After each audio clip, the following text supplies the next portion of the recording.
Zamisli ovo. Amerika. 330 miliona ljudi. NBA liga. Resursi o kojima mi možemo samo da sanjamo. Više novca u jednom ugovoru nekog osrednjeg beka nego što pola naše lige vidi za 10 godina. Oni izmisle igru, postave pravila i kažu svetu: mi smo kraljevi. I onda, na drugom kraju planete, na Balkanu, imaš jednu malu tačku. Srbija. 7 miliona ljudi. To je, brate, pola New Yorka. Bukvalno statistička greška na mapi sveta. Zemlja koja je prošla kroz ratove, sankcije, nemaštinu, gde se košovi prave od zarđalih obruča na zgradama. I još uvek, pazi sad ovo, kada se okupi ceo svet da se igra te košarke, kada se svetla upale i kada krene ono pravo, Srbija je tu. Uvek tu. Uvek u polufinalu. Uvek na postolju. Uvek onaj protivnik kojeg se Ameri plaše više nego bilo koga drugog. Zašto? Kako je to moguće? Kako jedna zemlja sa populacijom prosečne američke države uspeva da drži ceo svet u šahu decenijama? Danas ne pričamo samo o sportu. Pričamo o fenomenu, o anatomiji dominacije. Vežite se, drugari, jer ovo je priča o tome kako smo postali i ostali košarkaški centar sveta. Ako ti se sviđa ovakav sadržaj, ostavi like i pretplati se. Za tebe je besplatno, a meni znači mnogo. Ajde nazad. Sve ovo što gledaš danas, Jokića, Bogdana, trojke koje cepaju mrežicu u 3 ujutru, ništa od toga nije palo s neba. Nije to sreća, veruj mi. To je DNK koji se gradio u prašini Kalemegdana. Moraš da razumeš jednu stvar. Kad je 1945. godine sve još bilo u ruševinama, na onim zidinama Beogradske tvrđave, osnovani su Zvezda i Partizan. Bukvalno su ih delile samo ograde. Tu se rodila ta bolesna, fanatična konkurencija. 4 čoveka, Nebojša Popović, Bora Stanković, Radomir Šaper i legendarni profesor Aleksandar Nikolić, seli su i rekli: napravit ćemo nešto veliko. Oni nisu samo učili decu kako da ubace loptu u koš. Oni su pravili sistem. Jugoslovenska škola košarke je bila fundamentalno drugačija od bilo čega na zapadu.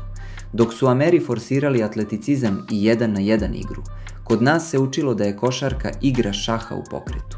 IQ na prvom mestu. Prvo naučiš da dodaš, pa da razmišljaš, pa tek onda da skačeš. Seti se Dražena. Čoveče, taj čovek je trenirao dok mu prsti ne prokrvare. On je bio pionir. On je dokazao onim nadobudnim Amerima da neki tamo Evropljani mogu ne samo da igraju u NBA, nego da im uzmu dušu. Pa onda Vlade Divac sa onim svojim ludačkim dodavanjima. Čovek koji je promenio ulogu centra zauvek. Toni Kukoč, Saša Đorđević, ljudi koji su doneli zlata 1978. i 1998. godine. To nije bila sreća. To je bio sistem koji je preživeo raspad države, preživeo bombe i preživeo krizu. Kad se Jugoslavija raspala, Srbija je uzela taj košarkaški DNK, spakovala ga u ranac i rekla: gledajte nas sad. To je onaj naš inat, druže. Što nas više otpisujete, to smo mi opasniji. E sad, slušaj me pažljivo, jer ovde dolazimo do suštine. Kako mi pravimo te igrače? Da li je to voda? Vazduh? Ne, to je fabrika. U Americi imaš taj AAU sistem koji je, da se ne lažemo, cirkus. Deca tamo jure highlighte za Instagram, pokušavaju da zakucaju preko trojice pre nego što nauče da odigraju pick and roll. Kod nas je drill. Ako odeš u salu Partizana, Zvezde, Mege ili FNP-a, vidjet ćeš klinca od 8 godina koji pola sata radi samo rad nogu. Bukvalno milimetar po milimetar. Levi dribling, desni dribling, glava gore. U Srbiji se ne uči kako da postigneš koš. Uči se kako da razumeš zašto si postigao koš. Znaš šta kažu skauti? Kažu da srpski igrači imaju košarkaški IQ koji je van svake skale. To je zato što mi ne pravimo košarkaše. Mi pravimo košarkaške mislioce. Pogledaj Megu. Taj klub je anomalija. Mala ekipa iz Beograda koja je proizvela više NBA igrača u poslednjih 10 godina nego pola američkih koledža. Zašto? Zato što tamo klinci dobijaju loptu u ruke i slobodu da greše dok ne postanu majstori. Tu se ne igra za trofej u nekoj juniorskoj ligi. Tu se igra za to da sa 20 godina možeš da izađeš na crtu LeBronu Jamesu i da ne trepneš. Bogdan Bogdanović, čist rad. Nikola Jović, čista inteligencija. Vasilije Micić, čisto strpljenje. Taj pipeline, ta pokretna traka talenata, ona se ne usporava. ona se ubrzava. Svake godine Amerika misli, sad su se ispraznili, nema više. A onda se pojavi neki novi Topić, neki novi Đurišić i opet ista priča. Opet panika u NBA scouting službama. A onda dolazimo do njega. Ultimativni dokaz da je naš sistem genijalan. Nikola Jokić. Ljudi moji, hajde da budemo iskreni. Da ste skauti 2014. godine i da vam neko pokaže onaj čuveni snimak debeljuškastog momka iz Sombora koji pije 2 litre Coca-Cola dnevno i voli konje više od teretane, šta biste rekli? Nasmejali biste se. Poslali biste ga u neku 3. ligu Mađarske i zaboravili na njega. Ali to je ta srpska tajna. Mi nismo gledali njegove mišiće, jer ih nije ni imao.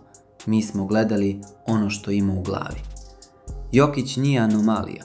On je personifikacija srpske škole košarke. On je ono što se desi kada uzmeš viziju jednog pleja i staviš je u telo centra. Njegova dodavanja, pa to nije košarka, to je poezija. Čovjek vidi 3 poteza unapred. On ne trči brže od drugih. On ne skače više od drugih. On je samo pametniji od svih. 3 MVP titule. Prsten. Dominacija kakva nije viđena od doba Shaquilla O'Neala, ali na potpuno drugačiji način.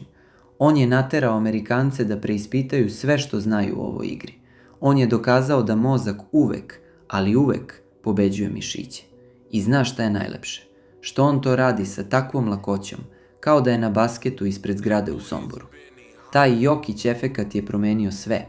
Danas svako dete u Srbiji, kad vidi njega, ne želi da zakucala. Želi da baci onaj ludi pas preko cele odbrane. To je naša pobeda. To je naše nasleđe. Ali, postoji nešto što NBA nikada neće razumeti. Nešto što statistika ne može da izmeri. To je onaj dres sa natpisom Srbija. Kada ovi momci obuku taj dres, to više nije posao. To nije ugovor od 200 miliona. To je svetinja. Sećate se Manile 2023. Otišli smo tamo bez pola tima. Svi su nas otpisali. Rekli su, Srbija je gotova. A onda se desi ona nesreća sa Borišom Simanićem. Čovek izgubi bubreg za svoju zemlju. I šta se desi? Taj inat, ta bol se pretvori u gorivo. Gledao sam te momke kako igraju jedan za drugog, kako grizu u odbrani, kao da im život zavisi od toga. To srebro je sijalo kao zlato. A onda Pariz 2024. Polufinale protiv Amerike, protiv najjačeg tima koji su ikada sastavili od onog prvog Dream tima. Imali smo ih. 37 minuta smo ih držali za gušu. Ceo svet je gledao i nije verovao. Mala Srbija pleše po terenu protiv Karija, Lebrona i Duranta. I mada je na kraju ponestalo snage, mada je sreća pogledala njih, taj osjećaj, ta jeza koju smo svi osjetili, to je ono što nas definiše. Kada Srbija igra, veruj mi, cela zemlja stane. Nema politike, nema podela, samo onaj narandžasti krug i nas 5 na njih 5. To je naš identitet. Mi smo narod koji je kroz košarku naučio kako da stoji uspravno pred džinovima. Znaš, često me pitaju stranci, pa dobro, u čemu je tajna? Tajna je u tome što je u Srbiji košarka više od sporta. To je jezik koji svi govorimo. Deca ovde ne uče košarku iz udžbenika, ona je upijaju sa betona, iz priča očeva i dedova o onoj trojki Saleta Đorđevića protiv Hrvata ili o Divčevim istorijama. Svaki kraj ima svog lokalnog heroja, koji je mogao da bude bolji od Bodiroge, ali je voleo kafanu. Svaki grad ima teren koji se čuva kao da je crkva. Košarka je u našim dvorištima, u našim školama, u našim genima. Poredite nas sa Brazilom u fudbalu. To je ista ta instinktivna povezanost. Mi osjećamo loptu drugačije. Za nas košarka nije hobi subotom popodne. To je način razmišljanja. To je onaj trenutak kad u 2:30 ujutru, na basketu iza zgrade, uđeš u duel i kažeš sebi, nećeš proći, makar mi to bilo zadnje. To je kultura koja se ne kupuje novcem. To je kultura koja se gradi decenijama, kroz poraze koji bole i pobede koje leče. I šta sad? Svi se pitaju, dokle će ovo da traje? Da li će se ta fabrika jednog dana ugasiti? Gledam ove klince koji dolaze. Nikola Jović se već rve sa zverima u NBA. Nikola Topić, momak koji sa 18 godina kontroliše utakmicu kao veteran. Đurišić, Marković, mali Filip Jović. Pipeline je pun, brate. Pun do čepa. Sistem koji je postavio Aca Nikolić, koji su nadogradili Duda Ivković, Željko Obradović, Svetislav Pešić. on je samoodrživ. Sve dok imamo trenere koji će da urlaju na klinca zbog lošeg stava u odbrani i sve dok imamo tu bolesnu glad za dokazivanjem, Srbija će biti u vrhu. NBA se menja. Igra postaje brža, šutira se više trojki, ali jedna stvar ostaje ista. Pamet i fundamenti uvek nađu put.